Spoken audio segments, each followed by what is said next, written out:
Listen to ShowBizz.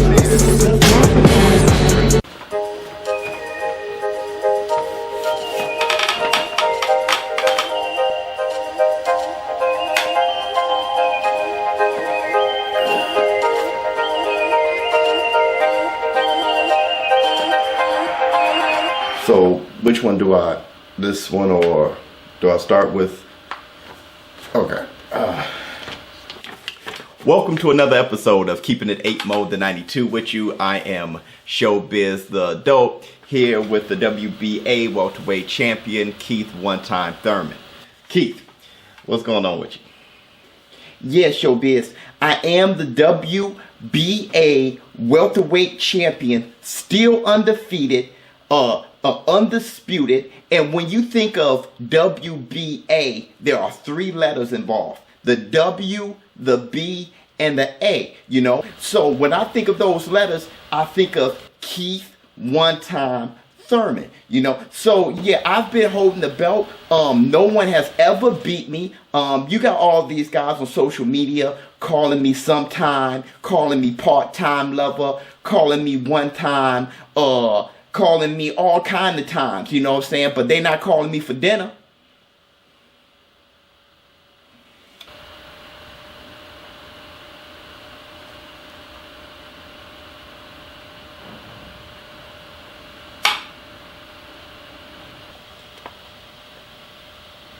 You know, we just trying to keep our feet grounded, you know what I'm saying? We just trying to keep our feet, you know, just grounded on Mother Earth.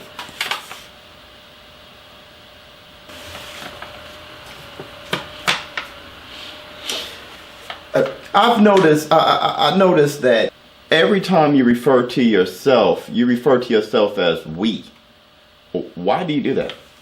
Yeah, we are Keith one-time Thurman, baby. You know, they call us one time because, you know, we only fight one time a year. I know we had some setbacks. We had a little boo-boo. But, you know, we back doing our thing. You know, so we are Venom. Anyone can get it. I heard that there's a ring girl out there that's calling me out, and I know she doesn't want none of us. You know what I'm saying? This is what the people want to know, Keith. When are you going to fight Errol Spence? What are you doing? How the hell? Yeah, you know, we'll fight Errol Spence. You know, you know, Errol Spence is really next for us. You know, we gonna fight him. You know, so that's really how we gonna do our thing. You know, we gonna actually fight Errol. Did this guy just make a wormhole? See, this is why you guys don't pay me enough. Y'all don't pay me enough for this, man. You got Keith Thurman out here doing magic. Yeah, so, you know, how old am I? 38 years old. That's my age, man.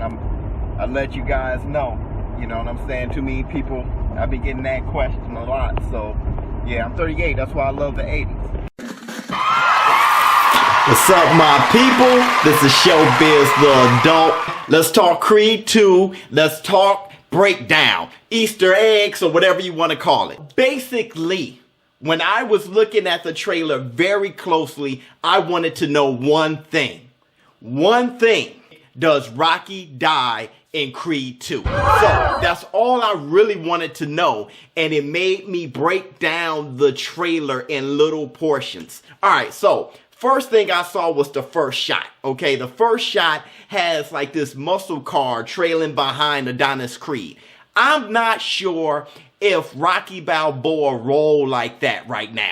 I just don't think he's going to be following behind Adonis Creed in a muscle car, because in the first movie he trailed him, or he actually led him, I think, in his restaurant truck or whatever, his working truck. So I don't think that that's Rocky Balboa in that car. I think that it's his new team. The team that you see with Adonis Creed when he's wearing the red, white, and blue fighting Drago, okay? In that fight, when he's wearing the red, white, and blue against Drago, he doesn't have Rocky with him in that team. That team looks totally different, okay? It's like a totally different unit. But those are the same colors that he's wearing when he beats Andre Ward for the WBC belt. The red, white, and blue fight, we need to know if that fight against, when he's wearing red, white, and blue against Drago, if that's the first fight against Drago or the last fight against Drago, because Rocky isn't a part of that team. He is present when he's wearing the black trunks, which are very cool trunks because it has the stripes. It still has the stripes of the flag, but it's black and like, you know, off black, right? So, it looks super fresh, but that black garment squad, Rocky and his original squad, his original team is there with Adonis Creed for that fight. So I came up with this. When Adonis Creed beats Andre Ward, he's wearing the red, white, and blue trunks. I'm not sure, would he deviate from that to the all black trunks to fight Drago, then lose that fight and then go back to his original trunks? Okay? Or will he stay with his same red, white, and blue trunks like he always does, and his final fight, he comes in this black alternate outfit to say, hey, look, it's almost like my father coming back from the grave. I think he has the red, white, and blue. He gets the WBC belt. When he's walking to the ring to fight Drago and he's wearing black, the WBC belt is behind him. Okay, one of his trainers is holding it, meaning that he did not lose it to Drago yet. It is the first fight against Drago. And in that fight, Rocky is present. But Rocky isn't present in the fight when he's wearing the red, white, and blue. So something happens. I think Rocky gets fired. I don't think Rocky dies. I think Rocky gets fired. This is why. Rocky does not want Adonis Creed to take that fight. Not because he doesn't think Adonis Creed has it. He knows he doesn't have it, okay? Deep in his mind, he's afraid of Drago. Nowhere in the trailers, either one, do I get the sense that Adonis Creed is afraid of Drago. It is Rocky that's afraid. And when you see him wearing the all black, he is punching the ground after he loses. It looks like he takes a loss, okay? So I think in the fight, when he's wearing all black and he's punching the ground and he lost, I think Rocky couldn't take it anymore. I think Rocky throws in the towel. Adonis Creed is taking a beating from Drago, and he still feels like he has it. Don't throw in the towel. And I think Rocky is like, I'm not going to make the same mistake. Who knows? You know, the son of the trainer of Apollo Creed, he may be looking at Rocky talking about throwing the damn towel, and he gets that whole, you know, that replay in his memory. That'll be a nice, you know, throwback too. Like he sees Adonis Creed and he's looking at him like, I still got it. And he thinks about Apollo Creed when he says, hey, you know, don't throw in the towel no matter what. He sees all that. He sees the mistake he makes and he throws the towel and they lose. I think Adonis loses because he throws in the towel, and I think Adonis fires Rocky. He fires him. And he says, look, man, I have something I have to do. You can't take this. You're old. You're done. You're punchy. Drago's in your head. By the way, I really hope they don't make Victor out to be just a flat out villain. Ivan Drago let his whole country down when he lost against Rocky, right? He was the guy that they were using to symbolize how advanced and how much stronger Russia is over America. So he has him, they get this guy all built up and they're cheating. They use a performance enhancing drugs and he's like the gold medalist in the Olympics. And they want to use him as like this symbol to beat this washed up champion of America, and Rocky beats him. So he lets his whole country down. I'm pretty sure that Ivan Drago is kind of like, you know, he's kind of like booed out of the country. Okay, this guy has nothing. And I think that's what Rocky meant when he said this dude has nothing to lose, talking about Victor Drago, okay? But I hope they make Victor Drago relatable. Like, look here, You're fighting for your father, Adonis Creed, because you say my father killed your father. He didn't care. If he dies, he dies. Me, I'm trying to fight for my father's name. So I'm hoping that they make Victor Drago relatable, you know, to where you can kind of understand where he's coming from. Like, look here, I'm going to fight with all my heart and soul, just like you fighting for all your heart and soul for your father's legacy. I'm fighting for mine. So that's just, I hope they make it like that, so you can kind of like, you know, don't just, you know, go one-sided. I want to feel torn when I'm watching this movie. But I want to say, after looking at the trailers very close, I don't think Rocky dies. I think Rocky gets fired. Who's my favorite boxer of all time? It's Roy Jones Jr. But I'm gonna run this by you.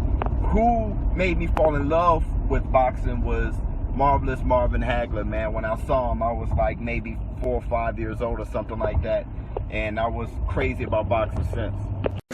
We need a national boxing league where exactly the middleweight division is in 3 dang weight classes, okay? Or the welterweight, there should be 1 weight class. Middleweight, welterweight, goddamn, featherweight, heavyweight. Like, we need to stop with these little mini things for a big, huge money grab. We need to stop doing that, man.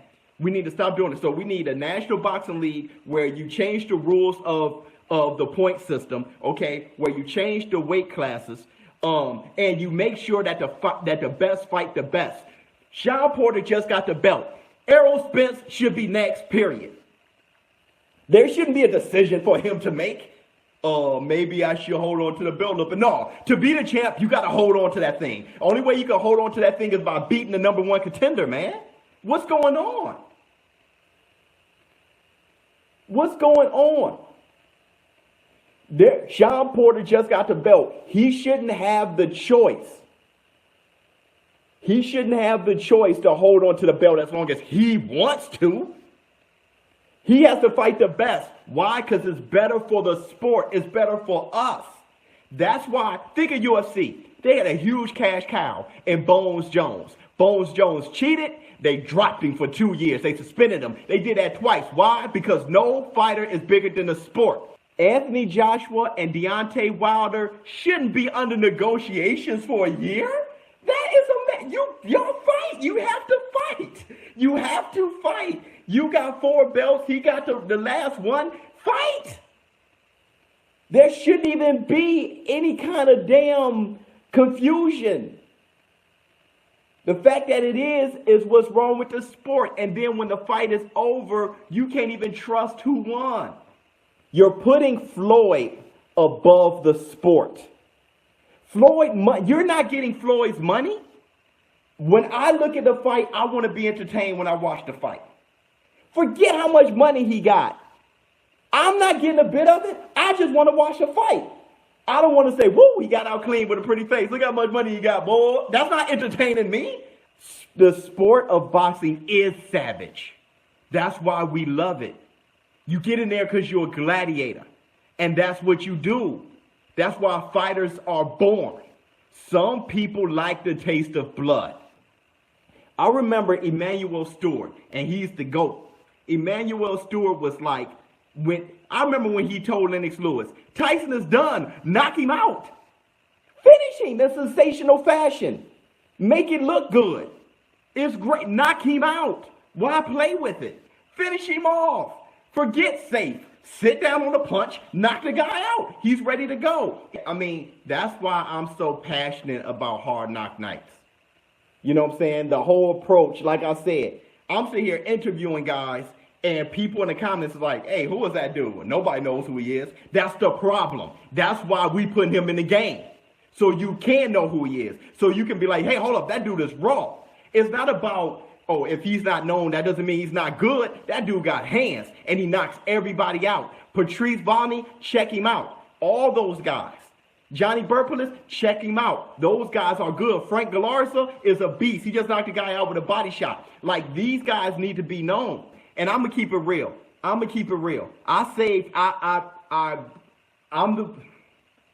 to take credit for me breathing new life in Fight Night. If I can do that, if that game was going for like 10 years, okay, and I brought Fight Night back right here on the channel, everybody know that. Everybody knows that, all right? So if I can do that with a 10-year-old game, I know, what's up, Q? I know that I can save the greatest sport of all time. Have I ever been a boxer before? I trained. My girlfriend, though, you know, she boxed. You know what I'm saying? But I trained. I was always training. Been training boxing forever, but I never boxed professionally. Listen to ShowBizz. Or boxing. What's better?